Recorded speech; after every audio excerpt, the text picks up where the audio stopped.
ஆண்டவரும் இரட்சகருமாகிய இயேசு கிறிஸ்துவின் நாமத்தினாலே இந்த புதிய ஆண்டிலே ஒவ்வொருவரையும் காட் கூசிஸ் மினிஸ்ட்ரி சார்பாக வாழ்த்துவதில் பெரும் மகிழ்ச்சி அடைகிறேன்.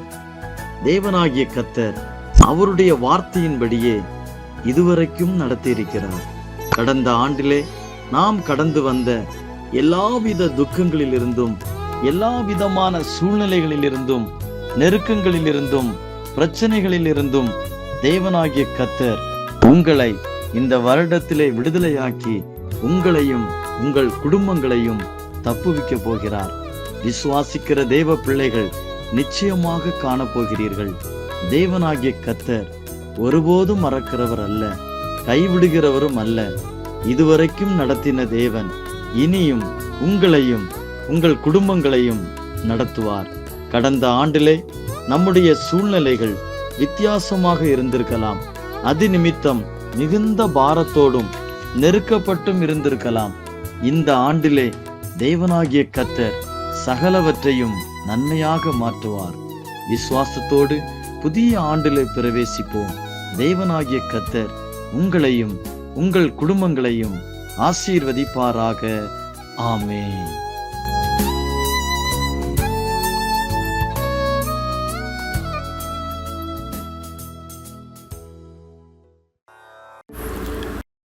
Price the lord. ஆண்டவரும் இரட்சகருமாகிய இயேசு கிறிஸ்துவின் மகா பரிசுத்தமுள்ள நல்ல நாமம் மகிமைப்படுவதாக. இந்த நவம்பர் மாதத்திலும் காட் கூசிஸ் மினிஸ்ட்ரி மூலமாய் உங்களை சந்திப்பதில் மிகுந்த சந்தோஷம் அடைகிறேன். காட் கூசிஸ் மினிஸ்ட்ரியினுடைய ஃபவுண்டர் அண்ட் பிரசிடண்டாய் காணப்படுகிற சகோதரர் தாமஸ் அவர்களோடு இணைந்து கர்த்தர் நாமத்தை மகிமைப்படுத்தி கொண்டிருக்கிறதான போதக பிதாக்கள், ஒவ்வொரு நாளும் யூடியூப் வாயிலாக கர்த்தர் வார்த்தை கேட்டுக்கொண்டிருக்கிற எனது அருமை சகோதர சகோதரிகள், உங்கள் அனைவருக்கும் இரட்சகராம் இயேசு கிறிஸ்துவ நாமத்தினாலே நன்றியையும் வாழ்த்துதலையும் கூறிக்கொள்ளுகிறேன். போன 10 மாதங்களும் ஆண்டவர் நம்மை மட்டுமாய் கண்ணன் கண்மணி போல மறைத்து பாதுகாத்து இந்த 11ஆம் மாதத்தின் காண தந்த கிருபைகளுக்காய் கர்த்தரை ஸ்தோத்திரிக்கிறேன். போன 10 மாதங்கள் நம்மோடு கூட பிரயாணம் செய்த அநேகர் இல்லை. அநேகர் கைவிடப்பட்டு போனார்கள், அநேகர் வெட்கப்பட்டு போனார்கள். ஆகிலும் பிகாஸ் ஆஃப் கிஸ் கிரேஸ், தேவனுடைய கிருபையினால் மட்டும் இன்றைக்கு நாம் உயிரோடு வாழ்வது அவருடைய சுத்த கிருபை. இந்த நவம்பர் மாதத்திலும் ஆண்ட வார்த்தையை சிந்திக்கும்படியாய் தெரிந்து கொள்ளப்பட்டதான ஒரு வேத பகுதியை நாம் வாசிக்கும்படி கடந்து செல்லுகிறோம். நாம் சிந்திக்கப் போகிற வேத புஸ்தகத்தினுடைய தலைப்பு தேவ சித்தம் நிறைவேறுவதற்காக தெரிந்து கொள்ளப்பட்டவர்கள். தேவ சித்தம் நிறைவேறுதலுக்காக தெரிந்து கொள்ளப்பட்டவர்கள். அதற்கு முதலாவதாக ஆதாரமாய் ஒரு வசனத்தை வாசிக்கிறேன். ஆகாய் தீர்க்க தரிசன புத்தகம் 2ஆம் அதிகாரம் 23வது வசனத்தை வாசிக்கிறேன். ஆகாய் 2:23வது வசனம். சேனைகளின் கர்த்தர் சொல்லுகிறார், செயல்தியலின் குமாரனாகிய செருபாபேல் என்னும் என் ஊழியக்காரனே, உன்னை நான் அந்நாளிலே சேர்த்து கொண்டு உன்னை முத்திரை மோதிரமாக வைப்பேன் என்று கர்த்தர் சொல்லுகிறார். நான் உன்னை தெரிந்து கொண்டேன் என்று சேனையின் கர்த்தர் உரைக்கிறார் என்று சொல் என்றார். ஆம் தேவ பிள்ளைகளை நான் வாசித்து கேட்டதான வேத பகுதி ஆகாய் தீர்க்க தரிசன புத்தகம் 2ஆம் அதிகாரம் அதனுடைய 23வது வசனத்தை தான் வாசித்து கேட்டோம். ஆகாய் தீர்க்கதரிசி கொண்டு கர்த்தர் சொல்லுகிறதான வார்த்தை, செயல்தியல் குமாரனாகிய செருபாபேல் என்னும் ஊழியக்காரனை நான் அந்நாள் சேர்த்து கொண்டு உன்னை முத்திரை மோதிரமாக வைப்பேன். நான் உன்னை தெரிந்து கொண்டேன் என்று கர்த்தர் சொல்லுகிறார். தேவ சித்தம் நிறைவேறுதலுக்காக தெரிந்து கொள்ளப்பட்டவர் யார்? இன்றைக்கு மனுஷன் ஒரு பொருளை தெரிந்து கொள்ளனால் அவன் பலமுள்ளவைகளை தெரிந்து கொள்ளுகிறான், அழகானவைகளை தெரிந்து கொள்ளுகிறான், சாமர்த்தியம் உள்ளவைகளை தெரிந்து கொள்ளுகிறான், பலமுள்ளவைகளை தெரிந்து கொள்ளுகிறான். ஆனால் சர்வ வல்லமையுள்ள தேவன் தெரிந்து கொள்ளப்பட்டது யார் என்று கேட்டால் பலவீனமானவர்களை தெரிந்து கொள்ளுகிறார், உடைக்கப்பட்டவர்களை தெரிந்து கொள்ளுகிறார், கைவிடப்பட்டவர்களை கர்த்தர் தெரிந்து கொள்ளுகிறார், வேதனையோடு தவிக்கிறவர்களை தான் கர்த்தர் தெரிந்து கொள்ளுகிறார். கஷ்டப்படுகிறவர்களை கர்த்தர் தெரிந்து கொள்ளுகிறார்.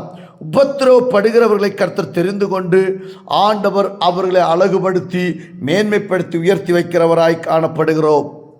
எனக்கு அன்பான தேவ பிள்ளைகளை, பரிசுத்த வேத புஸ்தகத்திலிருந்து ஒரு சில எக்ஸாம்பிள்களை தருகிறேன். பலவீனமானவைகளை தெரிந்து கொண்டார். ஒன்று, கிராமத்தில் கட்டியிருந்ததான ஒரு கழுதையை இயேசு சொல்லுகிறார், அந்த கழுதையை அவிழ்த்து கொண்டு வாருங்கள் என்று சொல்லி வேலைக்காரர்களுக்கு ஊழியக்காரர்களை கட்டளையிடுகிறார்.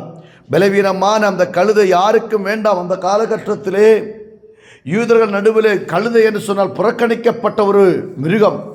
அந்த புறக்கணிக்கப்பட்டதான அந்த கழுதையை கட்டவிழ்த்து கொண்டு வாருங்கள். காரணம், பலவீனமாய் புறக்கணிக்கப்பட்ட அந்த கழுதையின் மீது ஆண்டவராகிய இயேசு கிறிஸ்து சவாரி செய்யும்படியாய், அந்த கழுதையின் மீது இயேசு கிறிஸ்து உலா வரும்படியாய், அந்த கழுதையின் மீது இயேசு கிறிஸ்து சவாரி செய்யும்படியாய் ஆண்டவர் சொல்லி அந்த கழுதையை அவிழ்த்து கொண்டு வாருங்கள், அந்த கழுதை எனக்கு தேவைப்படுகிறது என்று சொல்லி, இன்றைக்கு உங்கள் கிராமத்தில் நீங்களும் ஒதுக்கப்பட்ட வெறுக்கப்பட்ட சூழ்நிலைமையில் இருந்தாலும் இயேசு கிறிஸ்து சொல்லுகிறார், அவைகள் ஆண்டவருக்கு வேண்டும் என்று சொல்லுகிறார். இரண்டாவதாக, காணா ஒரு கல்யாண வீட்டிலே, அந்த திருமண வீட்டிலே வெளியே காணப்பட்டதான ஒரு 6 கற்சாடிகளை ஆண்டவர் அதை நிரப்ப சொல்லி இருக்கிறார். கற்சாடிகள் நமக்கு தெரியும். அன்றைக்கு யூதருடைய பாரம்பரியம் அனுசரித்து 3, 4, 5 குடம் கொள்ளக்கூடியதான பெரிய கற்சாடிகள் காணப்பட்டது. அதில் மக்கள் வரும்பொழுதும் போகும் பொழுதும் ஒரு விசேஷித்த ஃபங்க்ஷனுக்கெல்லாம் வரும்பொழுதும் கைகால்களை கழுவுவதற்காக அந்த கற்சாடிகளை தண்ணீர் வைப்பார்கள். அது வெளியே தான் ஓரமாக கொஞ்சம் தூரமாக, வீட்டை விட்டு தூரமாக அகற்றி வைப்பார்கள். ஆண்டவர் சொல்ல அந்த கற்சாடிகளே தண்ணீர் நிரப்புங்கள் என்று சொன்னார்.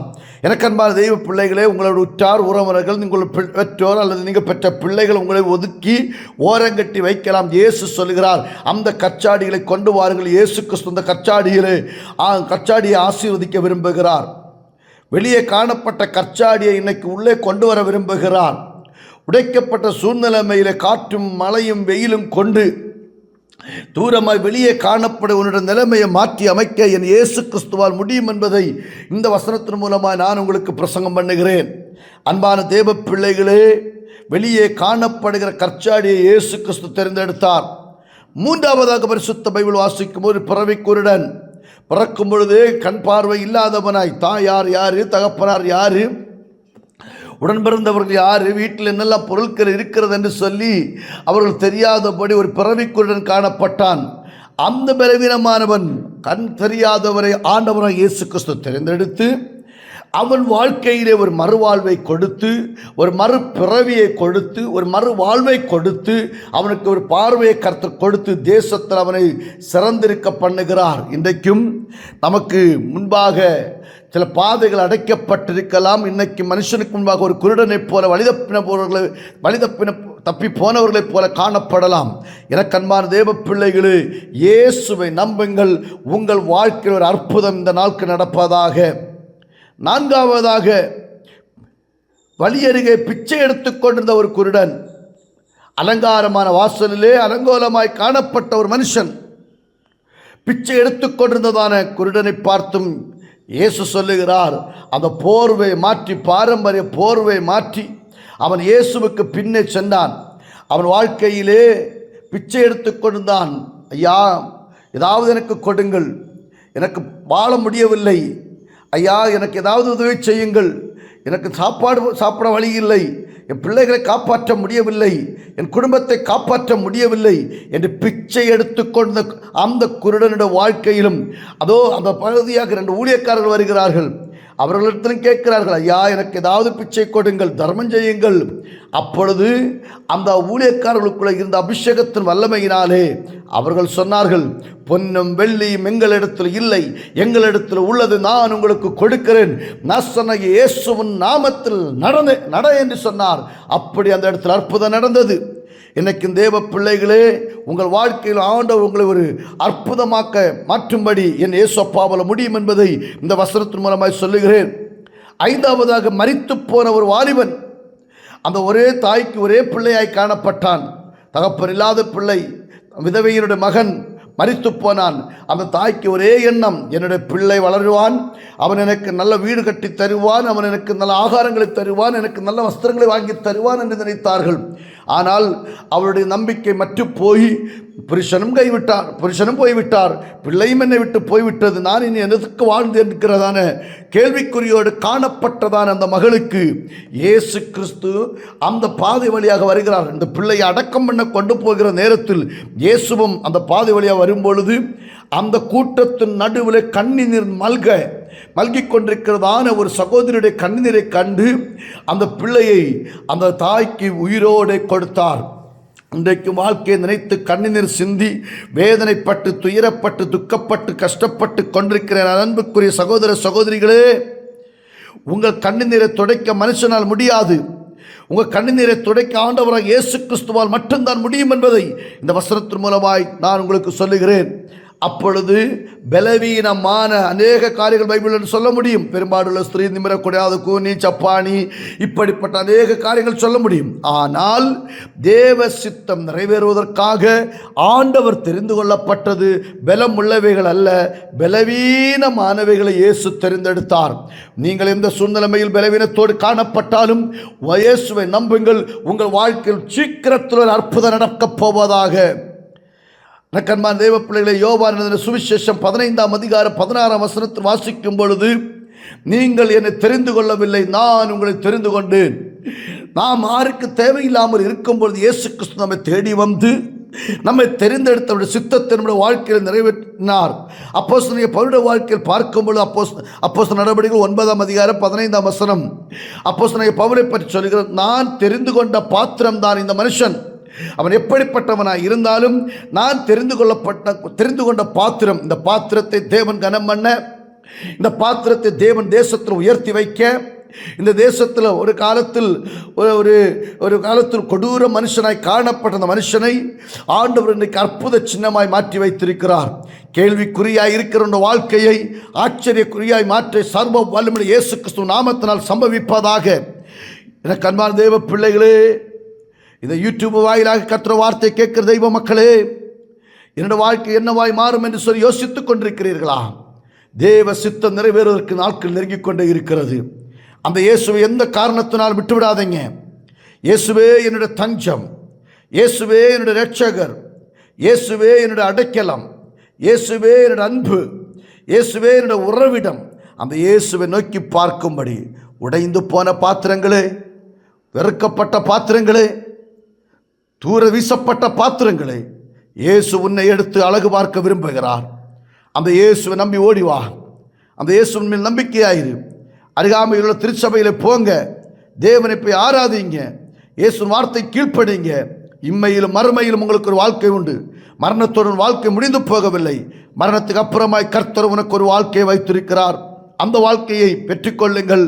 உங்கள் வாழ்க்கையில் நிச்சயமாய் தேவ சித்தம் நிறைவேறி கைவிடப்பட்ட உன்னை, நொறுக்கப்பட்ட உன்னை கர்த்தர் தேசத்தில் முத்திரை மோதிரமாக வைத்து அழகு பார்க்கப் போகிறார். முத்திரை மோதிரமாக வைத்து அழகு பார்க்கப் போகிறார். கர்த்தர் தாம் உங்களை யாவரையும் ஆசீர்வதிப்பாராக என்று சொல்லி என் வார்த்தையை முடிக்கிறேன். கர்த்தர் உங்களை ஆசீர்வதிப்பாராக. ஆமேன், ஆமேன், ஆமேன்.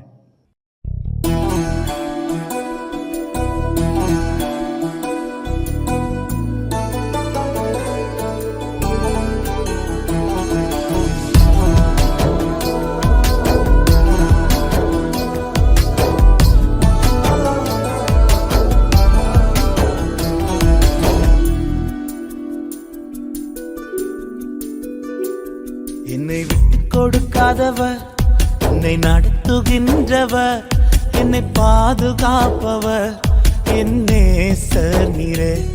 என்னை விட்டு கொடுக்காதவர், என்னை நடத்துகின்றவர், என்னை பாதுகாப்பவர், என் நேசர் நீரே. நான் வழி மாறும் போது என் பாதை காட்டினீர், என்னால் முடியாத போது என்னை தூக்கி நடத்தினீர். நான் வழி மாறும் போது என் பாதை காட்டினீர், என்னால் முடியாத போது என்னை தூக்கி நடத்தினீர். என்னை விட்டு கொடுக்காதவர், என்னை நடத்துகின்றவர், என்னை பாதுகாப்பவர், என் நேசர் நீரே.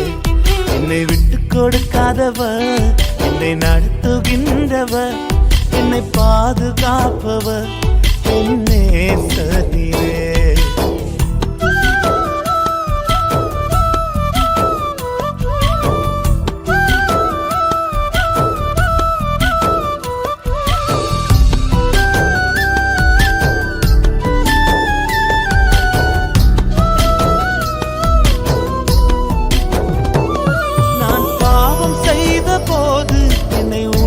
நடத்தினீ உம்மை நோகடித்த போதும் உம் கிருபையால் மன்னித்தீ.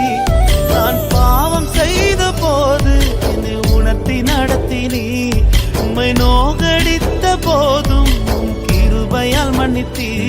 என்னை விட்டு கொடுக்காதவர், என்னை நடத்துகின்றவர், என்னை பாதுகாப்பவர், என் நேசர் நீரே. என்னை விட்டு கொடுக்காதவர், என்னை நடத்துகின்றவர், என்னை பாதுகாப்பவர், என் நேசர் நீரே.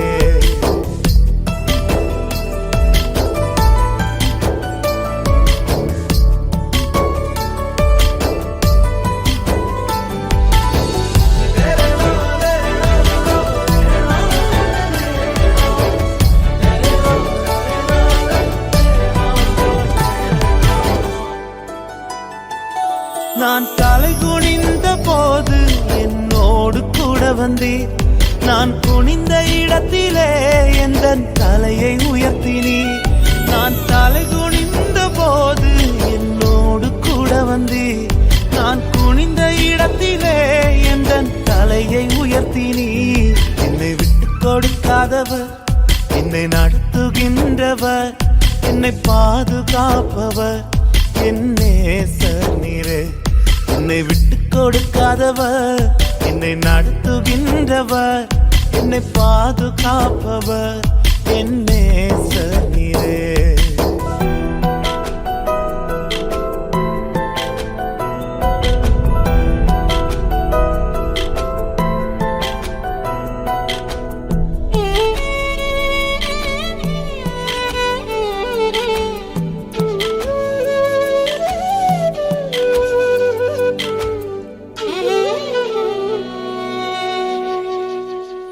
நான் வேண்டிக் கொள்வதெல்லாம் என் வாழ்வில் தருகின்றீர். நான் நினைப்பதற்கும் மேலாம் என்னை ஆசீர்வதிக்கின்றீர்.